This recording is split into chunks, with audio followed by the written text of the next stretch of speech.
All right, so like I said, we're going to catch up a little bit on the Diddy story, and then see what's if you guys have been if you've been under a rock. Basically, Pop Daddy is facing serious is facing a serious case with the feds. He's facing a racketeering case, sex trafficking case. It's a lot of stuff that they have against him. He's facing up to life in prison. Okay, so but over the past few weeks, you've seen his ex-girlfriend, Cassie. She took the stand. A lot of witnesses also took the stand, including Kid Cudi and a few other people. And today they have a young lady by the name Capricorn Clark. She's I think she's testified already. I'm not sure if it's still going on, but we're gonna try to catch up here. I'm looking at an update right now from just about 21 minutes ago, literally 21 minutes ago.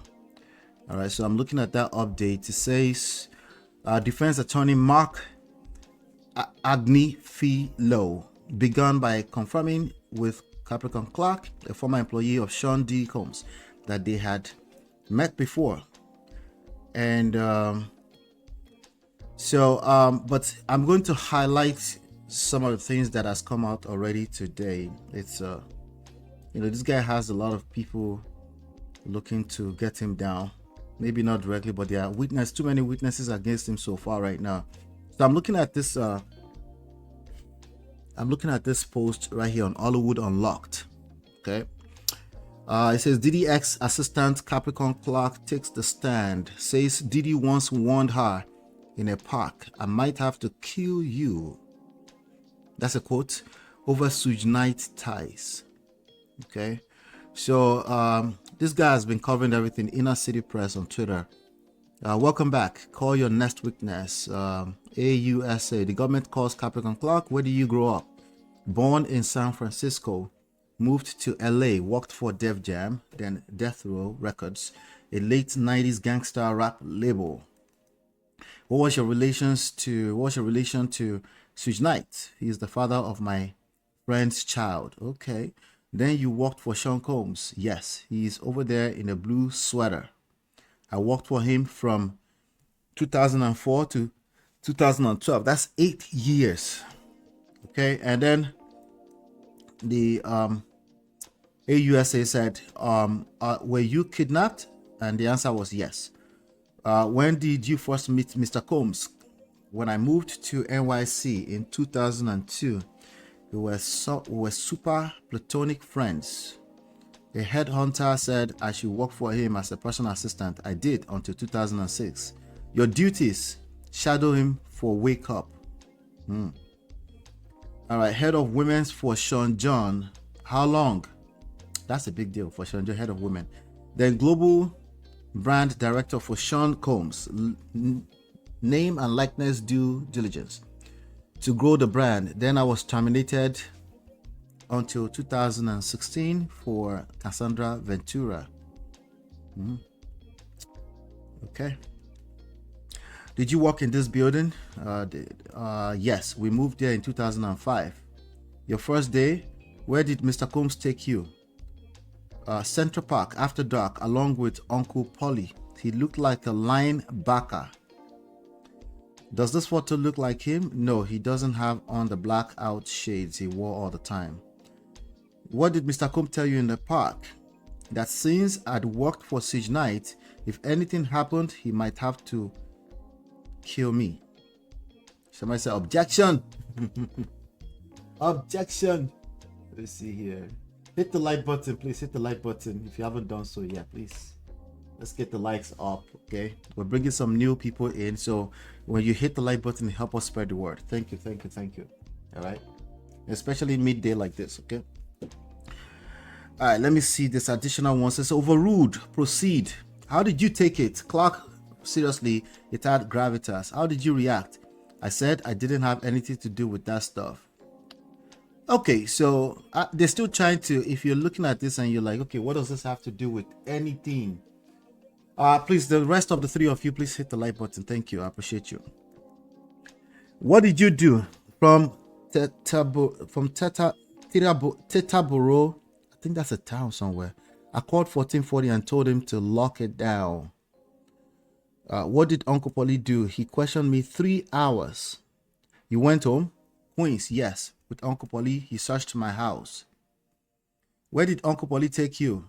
1710 Broadway. It was dilapidated. It was being fixed up, but I didn't know that. Uncle Polly took me to the 6th floor. The door was locked behind us. There was a 6-foot folding table and a heavy-set man. Can you describe him? 5 of me, 2 linebackers. He was chain smoking. Did Uncle Polly stay? No, intermittently he came back. What did the heavy-set man say? I was there to take a lie detector test. What did he said would happen if you failed the lie detector test? That they would throw me in the East River. Objection! Can we have a sidebar? Do you understand what they're doing here? They're painting a very dark picture of Combs, of Mr. Sean Puffy Diddy Combs. That's what they're doing here. All right. So that was that. That was the question. That's all about 30 minutes to 1 hour ago. And then you have, oh, no, 1 second, guys. Yeah. All right. So about 27 minutes ago, so she claimed it was 1000% platonic at the time. Let me see here. Capricorn Clark, Sean Diddy Combs, former employee, testified she texted Combs in June 2021. Did you ever know that I had the biggest crush on you before I started to work for you? We hung out all the time. I played it super cool, she said. I don't think you knew. I just knew for sure that you liked to have me around.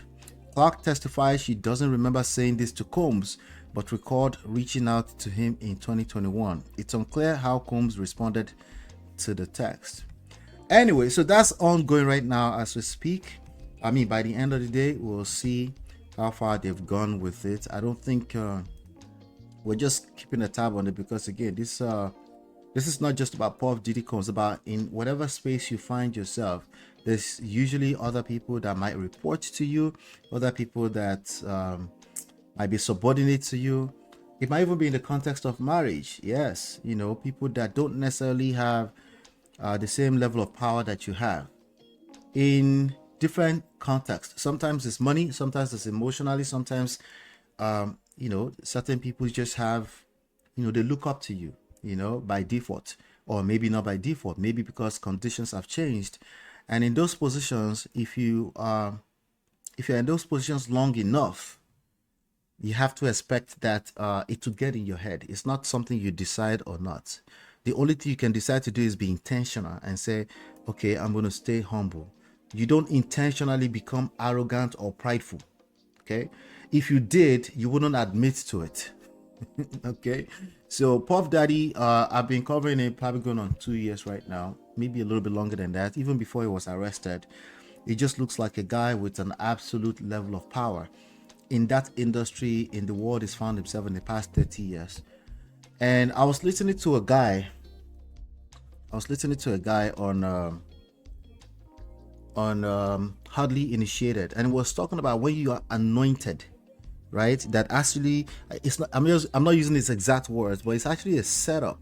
Okay, there's usually a massive downside for that. I would add on to that to say that when you're anointed, or when you are blessed, or you're gifted, or you have all these things that, you know, that you can be proud of, that you can consider a blessing that other people might not have access to. When you have such levels of access, right, you have to be careful because it comes with a very dark side that you're often blindsided from. It's like a blind spot, right? So you have to be intentional to say, what are the threats that accompany this big position where I'm at right now? And it's not something you check once, it's something you have to keep checking, because pride will get in anybody's head, you know. Absolute power corrupts, absolutely. Okay, so hit the like button. Let me know what your thoughts are about this. We're gonna keep covering this story. We'll see. We'll come back to it as we get some more updates. Hit the like button, share, subscribe, turn up your notifications. I'll be right back. Girl, it's your love that I've been missing. I miss all your hugs, your touching and kissing. Me love on the floor, the couch in the kitchen. One love enough, we done enough.